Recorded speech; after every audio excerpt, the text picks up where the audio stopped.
Muito bem, nós vamos iniciar o nosso curso de segurança na sociedade e nas escolas. Para vocês, alunos do curso de infraestrutura técnico e infraestrutura escolar. Eu sou a professora Cristina Moreira e nós vamos iniciar essa disciplina que eu tenho certeza não vai ter nenhuma dificuldade para vocês, na medida em que ela trata de assuntos que são bem presentes no dia a dia, infelizmente, no cotidiano de cada um de nós. Assim que nós abrimos um jornal para ler, assim que nós ligamos a televisão para assistir, há sempre noticiários que falam da questão da insegurança, da questão das drogas, da questão da violência e de como isso acaba reverberando na vida de cada um de nós e, sobretudo, nossa atuação enquanto profissional da educação e, sobretudo, na vida das famílias, na vida da coletividade como um todo, né? Bom, essa disciplina ela vai estudar uma temática que é muito atual, que é muito pertinente, no caso a violência, as drogas, a insegurança, a juventude, né? Nós vamos fazer um passeio pela Constituição Federal, nós vamos fazer um passeio pelo Estatuto da Criança e do Adolescente. Eu acho que todo mundo, vocês já devem ter ouvido falar do Estatuto da Criança e do Adolescente, e por vezes, talvez, vocês tenham até ouvido com uma conotação tanto quanto pejorativa ou negativa. Um tal do estatuto que só beneficia o meliante ou só beneficia o adolescente, não faz com que ele pague pelas infrações cometidas, um estatuto que é paternalista, que acaba fazendo com que a criança e o adolescente até fiquem indisciplinados. E eu confesso a vocês que apesar disso ser o discurso recorrente, não é a tônica e não é verdade. Talvez nós tenhamos um estatuto da criança e do adolescente que é tão evoluído e que é tão adiante do nosso tempo, que o fato dele não estar sendo operacionalizado da forma correta se dê porque nós vivemos em uma sociedade que não está preparada para ele. Então, quando nós estivermos analisando essas questões da violência, das drogas, da segurança, e formos buscar na questão da legalidade, nos dispositivos legais, a explicação para essa situação toda, e mesmo através de conhecimentos, através, por exemplo, da psicologia, da sociologia, da filosofia, né, tentar entender o fenômeno da violência, o fenômeno da própria insegurança dentro da sociedade, é uma coisa que remete a um estudo e remete a uma análise muito mais detalhada e vamos dizer assim, muito menos presa a preconceitos como nós somos, infelizmente, induzidos a crer. Nós somos bombardeados todos os dias com uma série de notícias que não são nada animadoras sobre o quanto as drogas estão causando mortes, delinquência, desestrutura familiar e até mesmo a nossa insegurança social. Quem de nós hoje sai de casa à noite e sente-se à vontade, né? Nós temos medo do outro. As famílias estão sendo desestruturadas. Os jovens estão enveredando para o caminho do crime, da delinquência, exatamente buscando, ansiando como buscar recursos para manter, infelizmente, esse grande mal do século que são as drogas e os vícios, né? E quando eles não simplesmente enveredam na delinquência, eles acabam morrendo, né? Certa vez eu conversava com uma vizinha que tem um sério problema na família envolvido com a questão das drogas e ela me dizia que toda noite ela chorava por causa do sobrinho, né? E ela dizia, eu choro porque eu sei que o fim dele vai ser a delegacia ou o cemitério. E eu ficava imaginando, ela estava falando de um jovem de 16 anos, que não tinha nem completos os 17 anos, e uma pessoa com 16 anos tem uma perspectiva tão ruim, ou uma perspectiva de futuro tão negativa, é algo que precisa ser realmente trabalhado. Então, daí, eu acho que a disciplina que nós vamos trabalhar, gente, ela é de uma importância salutar, porque ela vai nos fazer perceber ou ter um outro olhar para essa questão, né? E quem sabe poder ajudar né, aquelas pessoas que estão passando por esse tipo de problema. Nós, enquanto profissionais de educação, estamos lado a lado com os pais dos alunos, estamos lado a lado com os próprios alunos, então seria interessante ter essa formação e ter esse preparo para que a gente possa efetivamente conversar de modo criterioso, de modo racional, sem presos preconceitos e realmente, de algum modo, tentar mudar o futuro, né, que aí se avizinha não tanto promissor. Vocês devem ter lido no caderno que acompanha o curso de vocês, no caderno que é o base do curso de vocês, a história, a saga do personagem divino. E eu queria que nesse momento vocês fizessem uma reflexão, né? Fazendo a leitura do personagem do divino, né? Do rapaz, que é contada a história dele, lá, narra toda a história dele no início logo do caderno de vocês. Quantos divinos vocês conhecem, né? Mesmo na condição de vizinhos, ou mesmo alunos, ou até familiares, quantos vizinhos, quantos divinos, né, nós infelizmente temos a oportunidade de ter contato? E, sobretudo, o que eu fiz enquanto profissional, enquanto eu fiz enquanto cidadão, enquanto eu fiz enquanto amigo, enquanto eu fiz enquanto vizinho, enquanto eu fiz enquanto familiar, para que a saga do divino, né, do divino que eu conheço, do divino que é meu próximo, né, fosse diferenciada. Né? Então, eu pediria que vocês fizessem a leitura do caderno e compreendessem a história do divino por esse viés. Né? Coloquem-se na condição de pessoas que podem a todo instante e a qualquer momento deparar-se com o divino. Né? Com um rapaz com aquelas mesmas características e com aqueles mesmos problemas. E aí respondam a si mesmo de que modo vocês tentariam solucionar ou mesmo ajudar uma pessoa nesse perfil. Óbvio que quando você faz esse tipo de pergunta, a primeira coisa que deve, eu acredito, nortear o pensamento de vocês, deve ser o sentido de o que eu posso oferecer para essa pessoa que de algum modo me procura ou com a qual eu trabalho e eu verifico que existe um problema e eu não tenho como solucionar. Às vezes, essa impotência, esse não saber ou não conseguir solucionar, perpassa pela falta de informação. Então, eu disse no início que nós temos o Estatuto da Criança e do Adolescente, que é apelidado de ECA, né? E que é uma lei que está diante do seu tempo e talvez ela não tenha a eficácia devida porque nós vivemos em uma sociedade que está muito aquém dele, ou seja, uma sociedade que não está preparada para ele.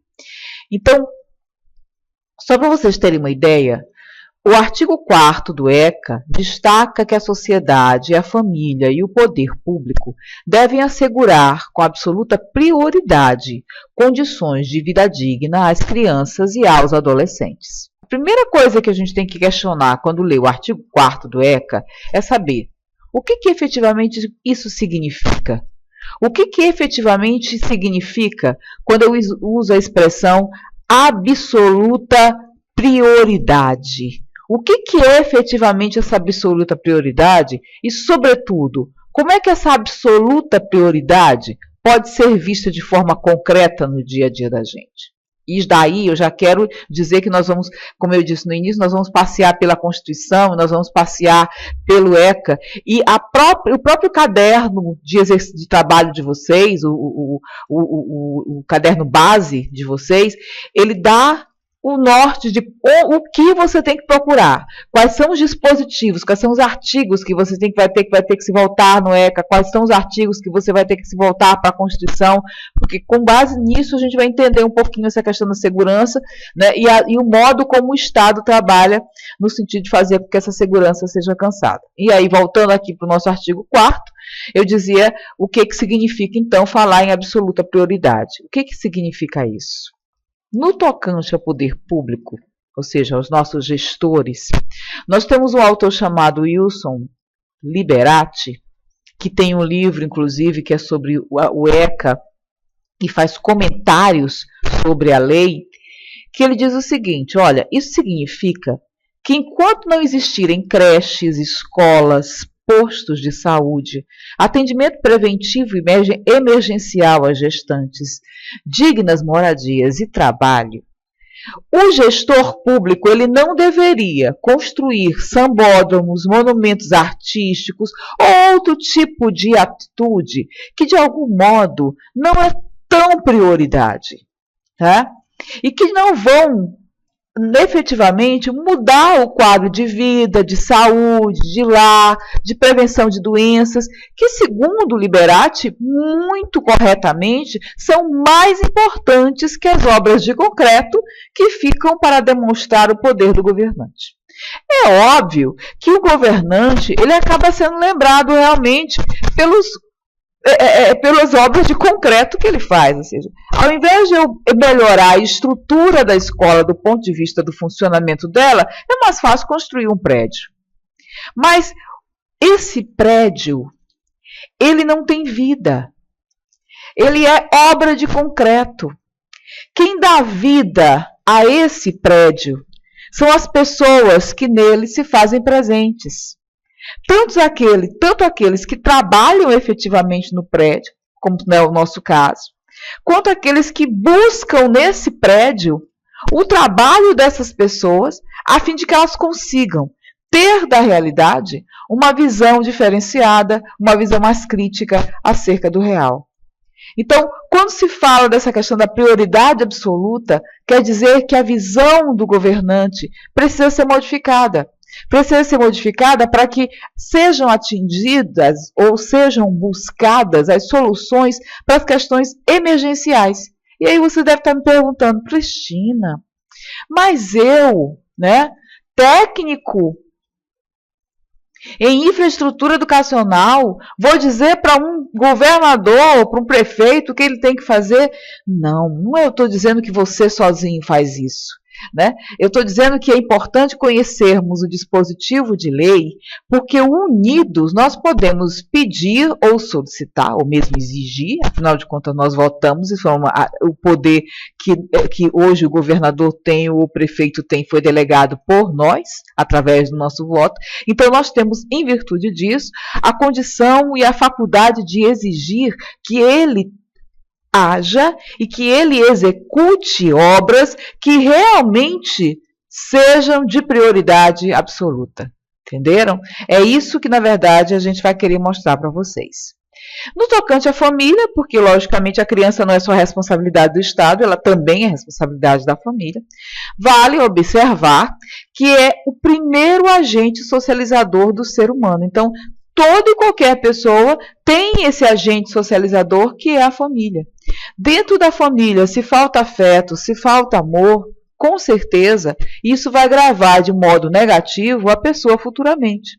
Então, nós temos hoje uma desestrutura familiar muito grande. E talvez se dê porque hoje em dia a mulher está no mercado de trabalho, o homem, infelizmente, ainda não conseguiu compreender que o fato dele estar da mulher ter ido ingressado no mercado de trabalho não o exime de compartilhar com ela das atividades domésticas. O homem ainda tem que ser trabalhado nesse sentido. A gente ainda vive, infelizmente, numa sociedade muito machista, que acredita que a mulher tem que, você resolveu trabalhar fora, então agora você tem que ter uma dupla jornada de trabalho. Você vai trabalhar fora e também vai trabalhar aqui dentro de casa. E aí a mulher é humana, Nós somos humanas, nós não vamos conseguir dar conta de tudo. E se não tiver essa parceria, se a família não for entendida como um conjunto, como um todo, então vai ficar meio complicado que tudo se dê e que tudo se resolva da melhor maneira possível. Então a família precisa ser vista como essa célula, mas essa célula que é formada de vários agentes e que esses agentes tem responsabilidades e tem compromissos. O pai, a mãe, o avô, a avó, todo mundo que integra a família tem que tomar para si essa condição de ser agente socializador. A Constituição Federal, em seu artigo 5º, estabelece que ninguém pode ser submetido à tortura nem a tratamento desumano ou degradante. E nós vemos aí milhares de casos em que crianças sofrem torturas, crianças sofrem tratamentos desumanos, tratamento degradante dentro da própria família, gente. Isso é triste, é muito sério, é muito comprometedor. Que sociedade é essa em que nós estamos construindo, que nós estamos fazendo, em que pais acabam assediando as próprias filhas, né? Em que as mães não respeitam a integridade dos seus filhos. Enfim, a Constituição diz que a nossa integridade não pode de maneira nenhuma ser ferida, sobretudo por essa célula maior e por esse agente socializador primeiro, que é a família. Dentro da Constituição Federal de 88, essa sigla CF88 quer dizer isso, tá, gente? Constituição Federal de 88, que é a nossa Constituição em vigor, também assegura que busquemos manifestar nossa insatisfação com o quadro de descaso do poder público através de reuniões pacíficas, sem armas e em locais abertos. Foi aquilo que eu falei ainda há pouco para vocês. Ora, se eu estou percebendo que o poder público não está fazendo a prioridade devida, ou não está atendendo a sociedade do modo como deveria atender, e isso acaba repercutindo nos quadros de violência, no quadro de insegurança que se instala na sociedade, ou mesmo no descaso no tratamento da criança e do adolescente que se envolve com droga e que se envolve com a criminalidade. Então, nós temos esse espaço e nós temos essa oportunidade criada pelo Código, pela própria Constituição, o código maior do país, que diz que nós podemos nos reunir de modo pacífico, nós podemos fazer abaixo-assinados, nós podemos fazer documentos, manifestos e encaminhar isso ao poder público, pedindo que a prioridade absoluta seja realmente levada em consideração. Nós atuamos, né, e nós que atuamos na esfera educacional, temos um compromisso muito sério com as gerações futuras, seríssimo, e nada nos impede de transformar o espaço educacional em um lugar de mobilização da comunidade para discussão e busca de melhoria das condições de vida. Eu defendo essa tese, gente, de que a escola ela tem que abrir os portões dela não só nos dias de aula, e para os seus alunos. Ela tem que abrir os portões para a comunidade que está ao seu redor. Ela tem que abrir os portões para os pais dos alunos. Ela tem que abrir os portões para os problemas que as famílias desses pais dos alunos enfrentam. Ela tem que abrir os portões para a situação de crise, de violência, de insegurança que se faz presente na comunidade na qual ela está localizada. Então, fazer reuniões no pátio da escola, por que não? Discutir os problemas de violência que estão sendo criados ou que estão sendo vivenciados dentro da escola, ou mesmo fora dela, e buscar, através disso, elementos para exigir do poder público que ele atue de uma forma mais eficiente.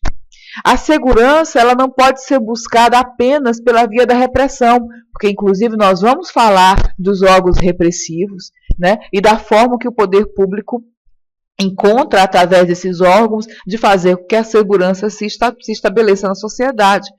Mas a gente também precisa não só reprimir, né? Porque quando a gente só reprime, o fato já ocorreu, a delinquência já existe, e nem sempre existe a possibilidade da reparação. Como é que você repara uma vida que se perde? Não tem como. Né? Então, a impossibilidade de reparação acaba fazendo até com que os aparelhos repressivos eles não sejam tão eficientes. Mais eficiente, gente, é a busca pela via da informação, para que a gente evite efetivamente os quadros de violência dentro da sociedade. Tá? E aí, nisso eu bato, e nisso eu quero deixar bem claro a importância da educação e de nós, enquanto profissionais da educação, nesse combate. E aí eu quero desejar a vocês um ótimo curso e espero que realmente essa aula de abertura tenha sido assim o fomento, a semente, para que vocês tenham a vontade de ler o material, de consultar todo o material que foi disponibilizado para vocês e que foi sugerido, né? Porque isso com certeza vai fazer com que vocês melhorem, não só do ponto de vista profissional, mas enquanto cidadãos, com certeza. Bom curso a todos vocês.